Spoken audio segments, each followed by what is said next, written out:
Welcome back everyone, my name is Eltimar and we're going to be continuing our Let's Play of Wrath of the Righteous. Where we left off last time, we had a few things to get done in this video. First of all, we're going to go talk to Staunton about the Storyteller. The dwarf resembles an abandoned citadel, one whose high crumbling walls are still holding fast, but whose empty, lightless windows make it clear that all inside is dead. Oh, it's you. Good work back there in the Grey Garrison. Name's Staunton. If you've heard rumors about me, his face, which looks like it's never known anything as carefree as a smile, grimaces. Just so you know, everything people say about me is true. I need to talk about the elf who calls himself the Storyteller. Do you know where I can find him? The Storyteller, Staunton strokes his beard in thought. A strange old fellow, that one. He used to sit with me for hours, asking about all sorts of things. He never offered judgment or comfort, he just listened. At first I wanted him and his questions as far away from me as possible, but later I realized that talking to him did ease my burden a little. I hope he's alive and well. He is completely blind, and feeble too. So if he's alone in the city, well, you probably know what that means. Probably means he's killed like half a dozen demons because he is a murder machine. We find that out later in the game. I do know one place he might be. Look for him in the Blackwing. It's a library here. I'll show you where it is on the map. I don't know what use the library is to a blind elf, but he loved the place. He would sit there day and night. What do people say about you? They say I'm a traitor, as bad as a Rilu Vorlesh, that I'm a disgrace, even among the ranks of the condemned, that Queen Galfrey should have never spared me, that I belong on the gallows. Why do they hate you so much? You really don't know? Staunton gives you a long, morose look, then sighs. I'm the reason why the Crusade forces are holed up in fortresses on the edge of the World Wound, instead of bringing the fight to the demons. We used to have a foothold in the Wound, the mighty, unassailable city of Dresden. We used to have it until it fell, and all because of my stupidity. I gave the enemy our main citadel. I was tried, they wanted to execute me, and rightly so. But the Queen intervened. She said that I should live and fight in order to undo what I had done. So that's how I lived, decade after decade, fighting in the condemned. The dwarf shrugs. As you can see, I have fixed nothing, and I have earned no one's forgiveness. Are you going to spit in my face too? It wouldn't surprise me. You were given the chance to live, so live and stop blaming others for what you've made of your life. Do you think you're the first to come to me with sermons? The dwarf shrugs indifferently.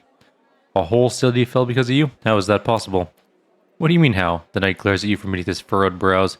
If you don't trust the word of a condemned, go ask somebody else, like my little brother Joran.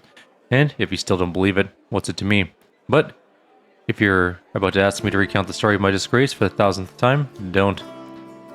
So you really don't have any friends? I couldn't have survived this long if I were completely alone. Joran, my little brother, he keeps me going. He's never abandoned me.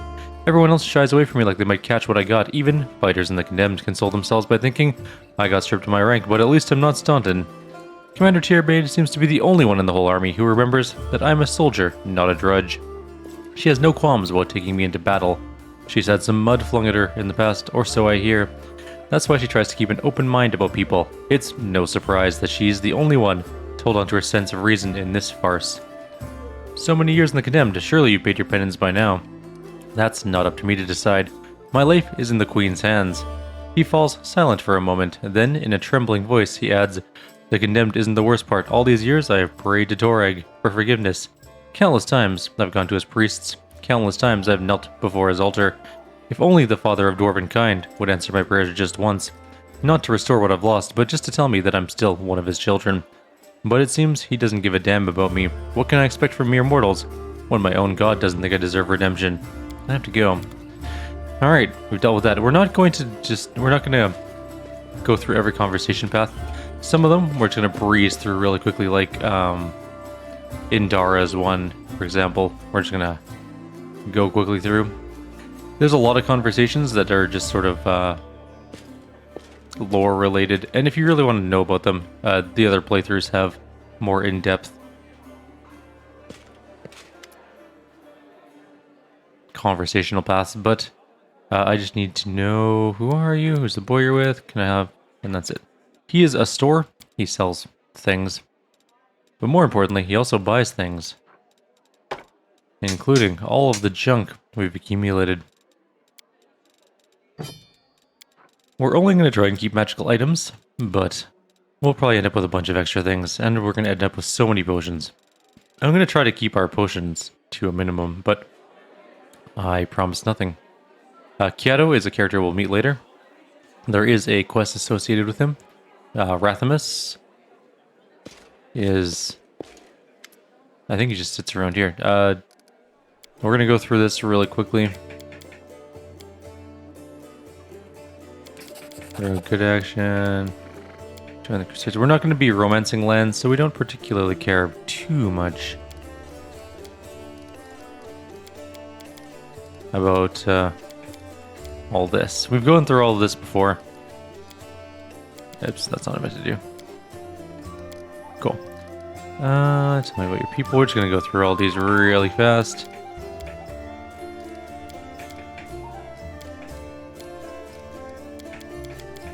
He has so much conversation. Thank you for your answers. Just make sure you don't accidentally kick him out of your party.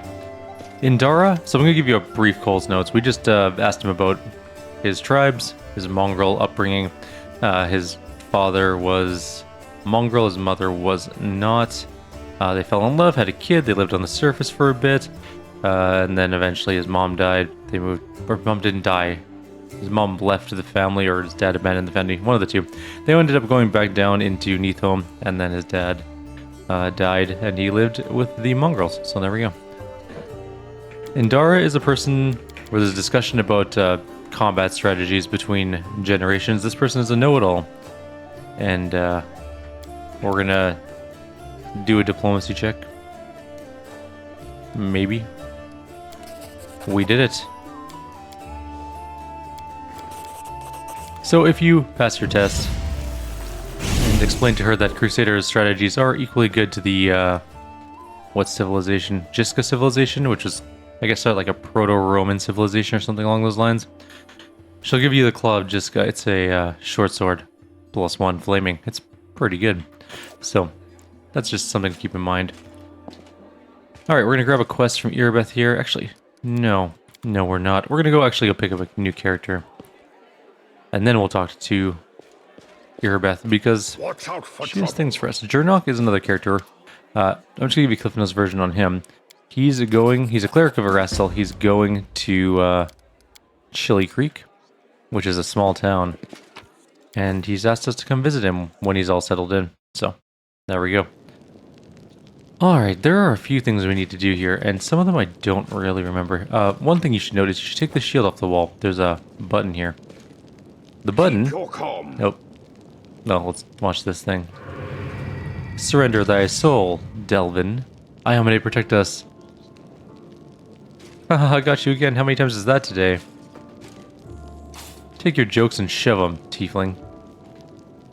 Woljif is kind of a jerk. Whoa, easy there, chief. Don't hit me. We're not going to let anyone hit you. We are, however, going to loot the guards' inventories, boxes, and all the rest of the other supplies down here, because we're going to sell them. We need all the money we can get, by the way. Money is very important. Now, I don't exactly remember if these go up or down. There's only 6 possible combinations. Up or down, or up or down. So we're going to try. Trial and error this thing.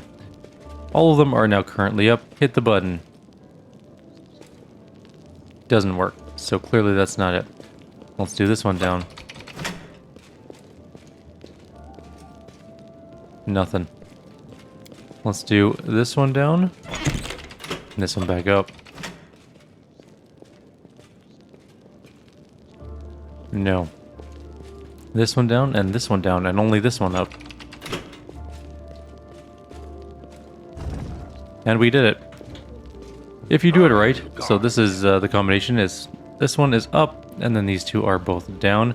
This little area will open up, and you can go inside and loot some things. Like a helmet, which is actually a headband of alluring charisma +2, along with some other random junk. So there you go. Keep that in mind if you want to come down here. There's a little secret. Hey, Chief. Hey, Dreamboat, come over here.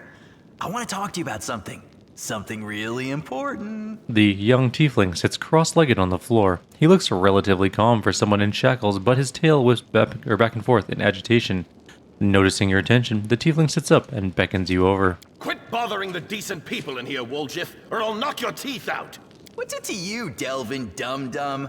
You were told to guard me, and I'm not stopping you. But no one told me I had to shut my trap. Who are you? Woljif. Woljif Jefto. I deal in useful things. I can get you whatever you want. Anything. But there's just one problem. The tiefling rattles his chains and gives you a meaningful look. What do you want from me? I'll lay it out for you. Simple job, 30 minutes tops. We go someplace, talk to someone, and in return, whatever you want, I'll get it for you. Some extra rations? No problem. Armor, weapons, scrolls, you name it. It's as good as yours. If you need my help with something, whistle and I'll be there. I'm handy enough with knives too, and even my magic know-how isn't too shabby. What a load of guff! If you were good at magic, you wouldn't be stuck in here now, would you? Don't you listen to him, Chief. He'd find fault with the Queen herself. I'll be useful to have in battle, and I'll sell whatever you want at a reasonable price. It's your lucky day. You won't meet another gem like me in Canabras. I can't help you while you're chained up in here. How can I free you? That's easy. You know Irabeth? Feisty-looking gal, always wears armor. You can't miss her. She's the meanest fighter in the whole city. When you see her, put in a good word for me, will ya? Tell her there's this guy, Woljif, locked up for no good reason in the Defender's Heart. Well, for the follies of his youth. And he really wants to get out on bail so he can keep up his good behavior and make a contribution to society. You got that? Will you do it? Alright, I'll talk to Irabeth about your situation. I knew I could count on you. Knew it the moment I laid eyes on you. Why are you in chains? Does it really matter? Don't get hung up on the past, Chief. Don't look to the future. Live in the here and now. He was caught thieving. Your shadow, what was that? Get me out of here and I'll tell you. And don't worry, it's not contagious. We'll talk later. Alright, let's go free Woljif. And then we gotta go talk to Joran. We went out the wrong door. Let's go talk to Joran now then, because we're already here. A grizzled dwarf turns a blade in his calloused hands, carefully inspecting its edge when he sees you approaching. He sets the blade aside and greets you with a nod. A new face in the city. You picked a good time to come to Canabras. As you can see, we're in sore need of warriors. Do you recognize this sword? Do I recognize it? Of course I do. I made it with my own hands. That's my brand, see? The dwarf carefully takes the sword in his hands, gazing at it like a doting father. Oh, Yaniel, things have been tough without you, but at least we still got your sword, and that's something. And Joran returns the sword to us. In battle, ordinary swords get blunt, they break, but sometimes a weapon can preserve. I don't know how to explain it. I'm no authority on these things, but something like an echo of the deeds done with the weapon, or more like the reflection of the wielder's soul. I don't know. I will say one thing, take care of that sword. Yaniel may no longer be with us, but the demons will still remember why they need to turn tail and run when they see radiance. Ouch, the scabbard's all worn. I think it's more like an the scabbard's all worn. We can't be having a fine sword like this being carried around in this tatty thing. I'll make you a new one if you like. If the city stands long enough and we both survive, come see me again, and I'll have it ready. No charge. Are you Staunton Vane's brother? Yep. Where he goes, I go. That's how it's always been, even before the world wound. I forge the armor, he goes into battle and breaks it. He brings it to me, I repair it, and make it better than before. Everything's changed since then, of course, but that part has stayed the same. How was Staunton to blame for the fall of Dresden? I've told this story so many times already. Well, telling it one more time won't kill me. The blacksmith sighs. Dresden was built after the First Crusade, back when it seemed like victory was ours for the taking, and that the demon invasion would soon be at an end. The population of Old Sarkoris was thoroughly diminished, and many of them hoped to see their hard fighting repaid with a small plot of unclaimed land. Dresden was a fortress built on all our hopes, and on Mendev's ambitions, though you're not supposed to say that out loud. What a city it was, Eltimar. You can't even imagine. It was built by the finest engineers from the Five Kings Mountains. Queen Gelfrey spared no expense. Dresden was meant to be the capital of the Crusade movement, a monument to its glory, and a beacon of hope for all of Golarion. Heroes were drawn there to seek fame and glory, and they came from all over. Taldor, Gurund, Shanzi. I couldn't list them all. The relic known as the Sword of Valor was kept there, a banner that had been carried into battle by Ayamade herself, back when she was still human. That banner protected the city and kept the demons from teleporting inside its walls. As long as the banner was in place, Dresden was invincible, or so we thought. But then the world wound suddenly expanded, the demons launched a new onslaught, and folks started saying it was time to declare the Second Crusade. Dresden was unassailable until one young officer was tempted by a beautiful woman. She convinced him that the banner shouldn't be hanging in the city, that its rightful place was on the battlefield. She whispered honeyed words about glory and valor and convinced him that he could be a hero, as great as Iamade herself. And the poor fool believed her. He rounded up some of his hot-headed friends and carried the banner outside the city on an unauthorized foray. The demons slaughtered them within seconds, but for some reason the courageous ringleader was spared. A whole army teleported into Dresden. It was a bloodbath. Joran solemnly shakes his head. As you can guess, the officer was Staunton Vane, and the woman turned out to be a demon. Not just any demon, it was Manago, that foul wretch. She's given us a lot of grief here in Canaveras too. Just don't ask me what I was doing while my brother was off having trysts with that beast, and why I didn't save him from his own stupidity. The blacksmith gestures off as if to ward off the inevitable reprobation. Who could have guessed it would end like this? I've failed my brother, that's the truth. I blame myself every day. Oops. I had a thing. I blame myself every day looking at his plight. So that's the story. Why do you have your forge here in the tavern yard? Wherever I am, that's where my forge is. A true master of any craft will always find the tools they need. I miss my old forge, of course. It's now just a pile of charred stone and metal, but I've still got my hands, and that means I can work. We got some extra junk to sell, because we picked some up in that area.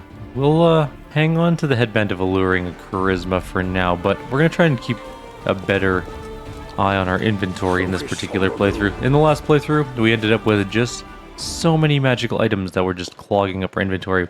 I think we were carrying something like 8,000 pounds of like random magical items.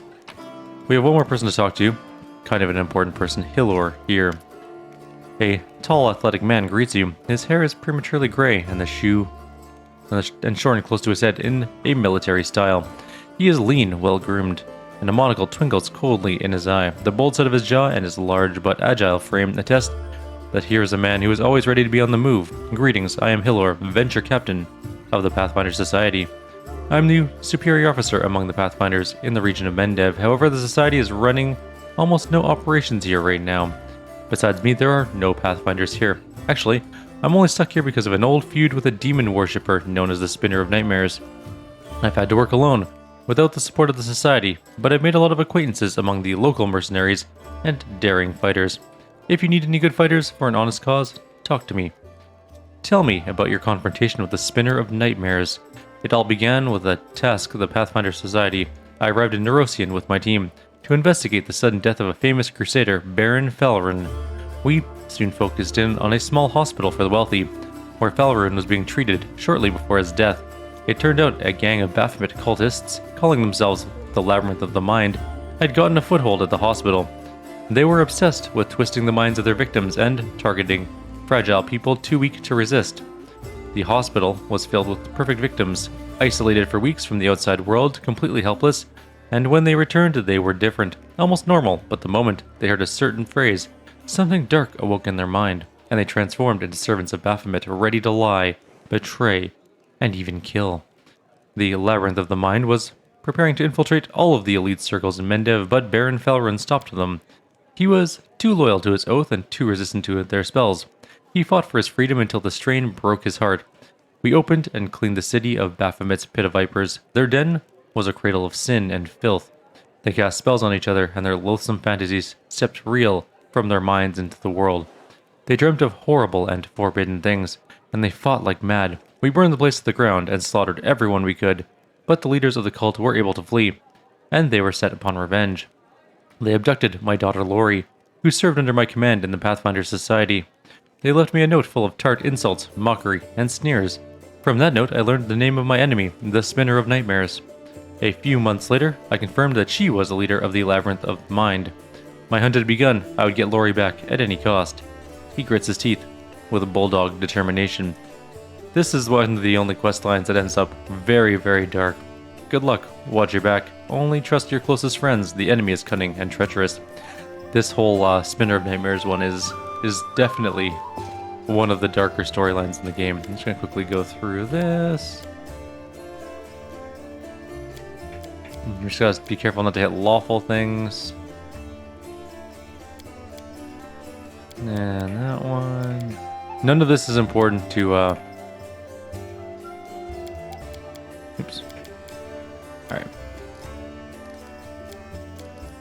None of this is important towards what we're doing, honestly, at the moment.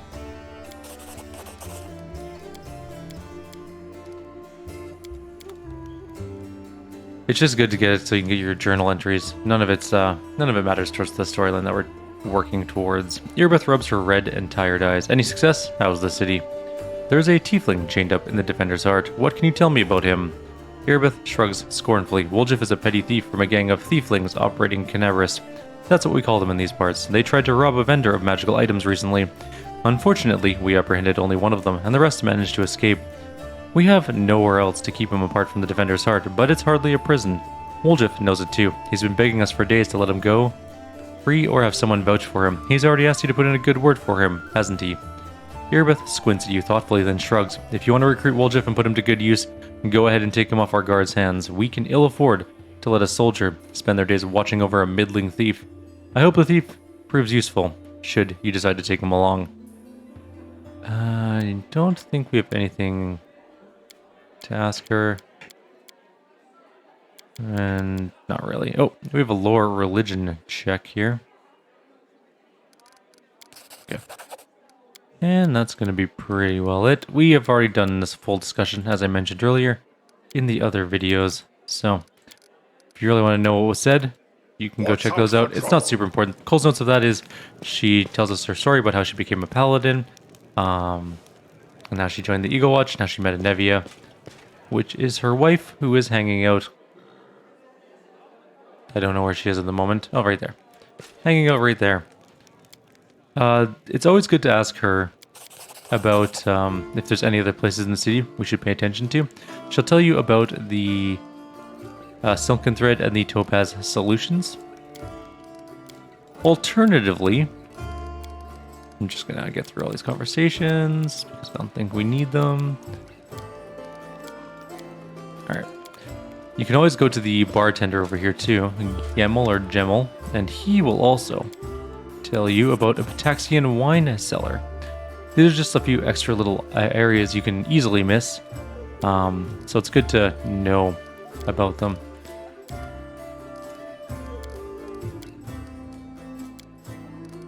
He also has a store. It's got some potions and stuff. We might be able to having to buy some things here later, like healing potions, but we're fine for now. Not too overly concerned. I don't know if we have anything else to talk to him about. No. Even though we talked to his brother already. There are a couple other people we want to talk to. Keep your calm. Specifically just one, this guy. Forrn Autumn Haze. A tall, fragile-looking elf sits in front of you, eyes closed. He's as pale as a ghost, his arm wrapped in a blood-stained bandage. You spot other bandages on his body under his clothes, but even in such a miserable state he manages to keep calm. Raising his eyes to meet yours, he says faintly, I am Forrn Autumn Haze at your service. His lips are reddened by blood, and you see no sign of pain or fear in his eyes. Do you need help? After giving you a cold, intense look, he shakes his head. Do not trouble yourself on my behalf. A local healer came to tend me. Besides, I come from a resilient, hardy people. My body will endure both the wounds and the poison delivered through them. I am Eltimar. You can trust me. I might be able to help you. After a brief pause, he says it would be impolite to refuse such a direct and friendly offer. Who is your quarry here in Mendev? I was hunting a fugitive, a Descarite, by the name of Kaelessa. It pains me to admit that there are heinous malefactors, such as her, among my noble kind. I managed to catch up to her in Kyrieru and I wounded her. Then demons appeared and the city was engulfed in flames.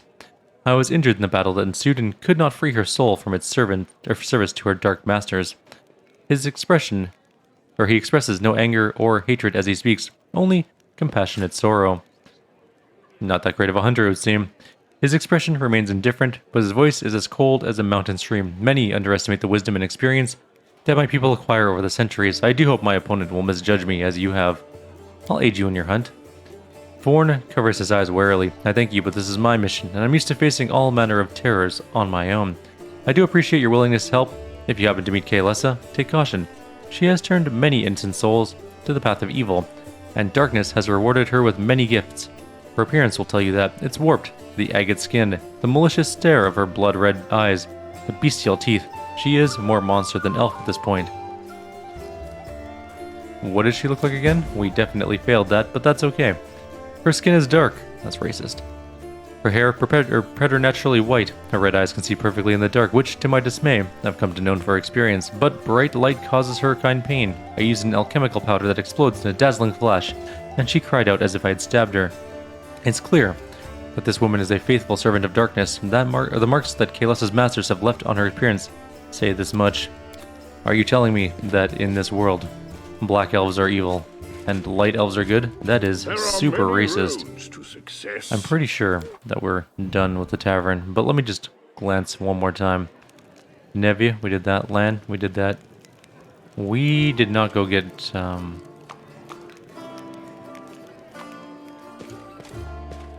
Oh, we haven't done Horgus Quorum yet. That is important. We should have saved first. That's okay. Here, take this. Yes, it's 2,000 coins. Take your repayment. And remember that Horgus Gwyrm always keeps his word. You helped me get back to the surface, and I duly paid you for escorting me. Now, speaking of our future cooperation, Horgus looks at you with unvarnished disapproval, his arms folded across his chest, his foot tapping impatiently. I have a job that would be perfect for someone like you, naturally, and I'll pay generously for your services. What does the job involve? You shall be my bodyguard. You see, I have good reason to return to my mansion here in Canabris. I still have... well, that doesn't matter. It's none of your business. My mansion was attacked in a my mansion is a breathtaking building with a large garden in the wealthy part of the city. Even before the demons attacked, every thief and fraudster in the city had tried to get inside one way or another. I shudder to imagine the state it's in now. I have little hope that my guards were able to hold the mansion during the attack, and I expect the servants fled when they saw the demons. Only Abaddar knows what's happened there since. Therefore, I would ask that you meet me at my mansion and guard me until I complete my business. I already asked the local paladins for help, but they have no desire to set foot outside this tavern. Damn cowards and traitors, that's what they are. Also, please, do take Camellia with you. I trust that girl more than the rest of your gang. She is of noble birth, after all. What kind of reward are we talking about? Another 1,000 gold coins, he replies without hesitation. We only have +8 to diplomacy. We did succeed, though. Several tense moments pass in silence, then Horgus's face relaxes. Deal. We got another 2,000. I wasn't expecting to do that, honestly. We got very lucky on our roll. Deal. Marvelous. Most excellent. Horgus's face relaxes, smoothing a few of his tense lines. I'll proceed to my mansion at once and wait for you there. Meanwhile, you needn't worry. I know the city like the back of my hand, but do hurry. Unless you want me to lower your reward. We're gonna go through this really quickly. And that's it. Alright, we're good. Let's go pick up Woljif and also loot this random purifying solution ×2.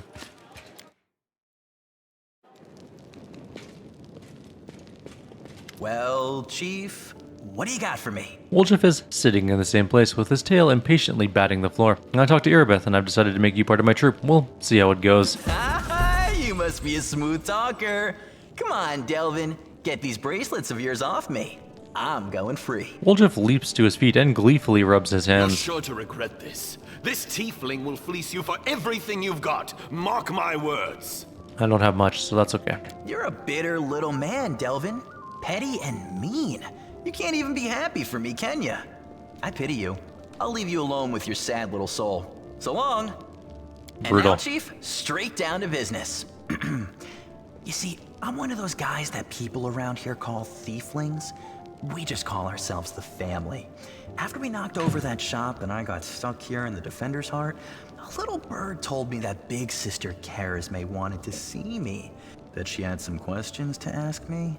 You following? Now, she won't be asking me questions like, Woljif, how'd you manage to get out of this one? Or, Woljif, you're so thin, didn't they feed you? No, something serious has gone down, and I just know they want to try to pin something on me. I can feel it in my tail. So, I knew right away that I couldn't go alone. You turned up just in time, Chief. You don't need to do anything when we get there. Just stand behind me and look mean, and I'll handle the rest. Somehow. Let's go, I'll show you the way. Woljif was freed from his shackles and rubs his chafed wrists. He glances around, making sure nobody was listening in. We got the Thiefling hideout. We need that for getting Finian. Finian is pretty important. At least in the initial stages of the game.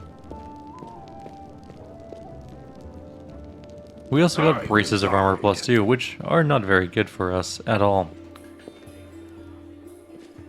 let's leave. We're gonna go outside. I think we're done in here. Let's do a quick once-over of the tavern. We don't have Ember yet, so she's not around. We talked to a Nevia. We talked to all of these people. You can't talk to a horse. So, I mean, you can talk to a horse, but you really shouldn't talk to a horse because they don't answer back. Unless you're doing it for some sort of like soothing or cathartic thing. The horse is not going to say much to you. Let's filter and type in whichever order is fine. Actually, let's go price in descending order. Let's see if they got anything worth buying, but it really doesn't look like it at the moment. Yeah, no. You can get a +2 necrotic smasher in the beginning of the game, but we're not going Earthbreakers. Alright, so when we leave this place, we're going to have lots of places to go, and we're on a bit of a time limit. Some of the places we need to go right away, and some of them we don't. We're going to go pick up our Trickster Path soon, but not yet. And also we don't get any abilities from it right now anyways, so it doesn't matter. But we do need to make it there soon-ish. We should probably go back and grab a neutralized poison thing. Who would have that? We can probably do all the way up to the store in this video. Actually, what time are we even at? We're already at 31 minutes. Damn. Alright, we'll cure the poison and then we'll, in the next video, head out into the city. That's what we'll do. Let's go talk to the priest. Show me the scrolls you're selling. We need... cure poison.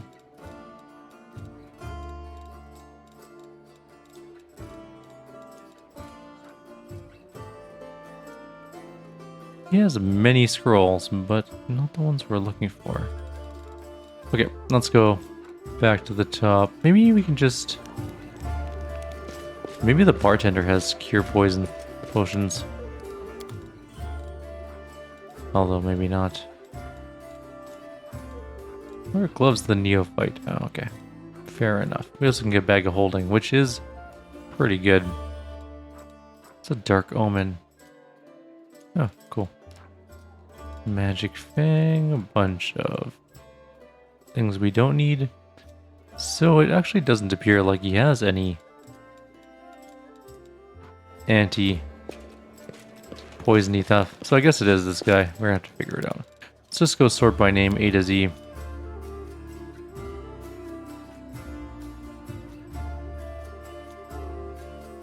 Alright.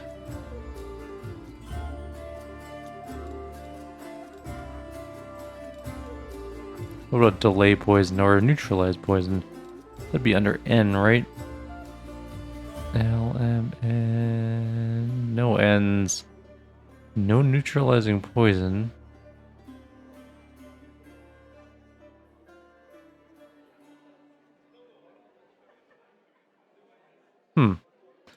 What if we just ask him to, like, cure our people?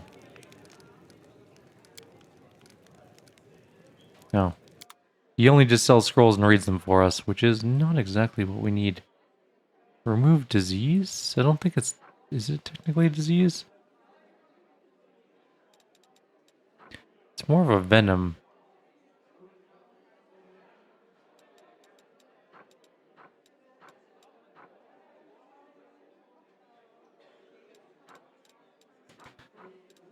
Alright. No one has the spell we want, so... We're just gonna have to hope for the best, I guess. For now then, I'll leave you guys here. Like always, if you have any suggestions or comments, please leave them below. Otherwise, I'll see you next time. We'll head out into the city, kill some things. Go save some people. Saving people, hunting things. The family business. Take care. See you next time.